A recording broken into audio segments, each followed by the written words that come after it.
राज्याचे सार्वजनिक बांधकाम मंत्री राष्ट्रीय महामार्ग प्राधिकरणापुढे हतबल झाल्याचं पाहायला मिळालंय।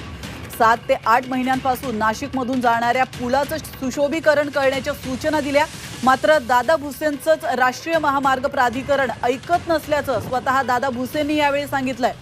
नाशिकमध्ये नाशिक मुंबई महामार्गावरील खड्ड्यांसंदर्भात संबंधित सर्व विभागाच्या अधिकाऱ्यांसोबत बैठक झाली। त्यानंतर झालेल्या पत्रकार परिषदेत दादा भुसे बोलत होते।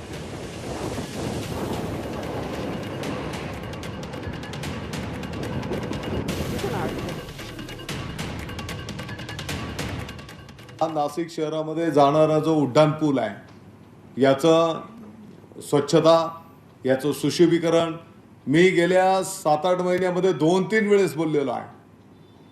त्यांच्याकडनं त्याला प्रतिक्रिया पॉझिटिव्हली नाही, हे मी सांगतो तुम्हाला।